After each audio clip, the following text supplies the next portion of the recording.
आषाढी एकादशी सोहळ्यानंतर आता वारकऱ्यांच्या परतीच्या प्रवासाला वेग आलाय। पंढरपूरच्या चंद्रभागा एसटी बस स्थानकावर आज सकाळपासून भाविकांची मोठी गर्दी पाहायला मिळते।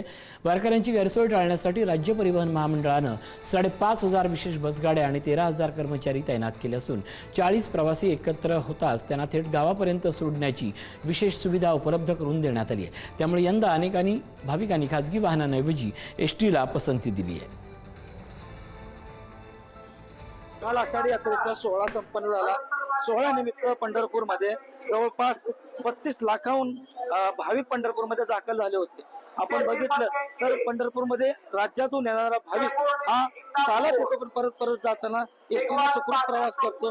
यासाठी प्रताप सरनाईक एसटी महामंडळाच्या वतीने राज्य परिवहन मंत्री प्रताप सरनाईक यांनी यांच्या संकल्पनेतून आषाढी यात्रेमध्ये 5,500 बसेस व 11,000 कर्मचारी चालक वाहक तैनात करण्यात आले होते।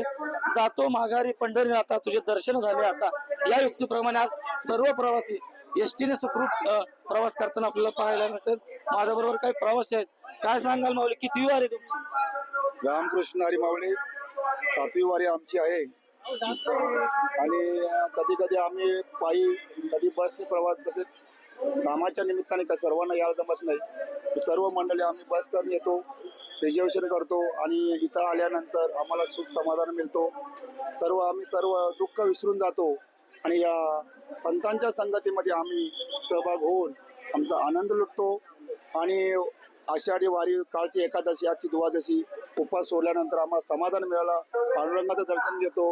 आम्ही जातो आमच्या गावा, आमचा राम देवा अशा निमित्तानं आम्ही देवाचं दर्शन घेतो। आता आमच्या गावाही निघाल झालेला आहे, प्रत्येकाला संसार आहेतच, प्रत्येकाला संसार झाल्यानंतर आम्ही सर्व निघालो आणि आता महामंडळच्या डेपोमध्ये आलेले आहे। आणि इथं आल्यानंतर महामंडळ खरोखर चांगली अशी शासनाने सेवा केली आहे। 5 वारकरी असू दे, 1 वारकरी असू दे, 40 ते तर आहेत, 40 वारकरी असेल तर बस डायरेक्ट आपल्या गावामध्ये जाते। पण 40 वारकऱ्यांसाठी नव्हे, सुद्धा 2 सुद्धा वारकरी असले तरी त्यांच्यासाठी सुद्धा शासनाने गाडी उपलब्ध करू आहे। त्यामध्ये शासनाचं धन्यवाद आहे आणि सर्व वारकऱ्यांचं सुद्धा धन्यवाद। रामकृष्ण हरी महाराज। नक्कीच आपण पाहिलं तर पंढरपूरमध्ये येणारा वारकरी हा एसटीने प्रवास करत असतो आणि त्यांच्यामध्ये सुखरूप प्रवास हा एसटीनं होताना आपल्याला पाहायला मिळतो।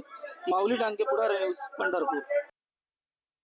मालेगावच्या गिरणा नदीत एक जण वाहून गेलाय। पोहण्यासाठी गेलेल्या 2 तरुणांपैकी एक जण वाहून गेलाय। तरुण नदीत वाहून जातानाचा व्हिडिओ व्हायरल झालाय। वाहून गेलेल्या तरुणाच्या शोधासाठी रेस्क्यू ऑपरेशन राबवण्यात येत आहे।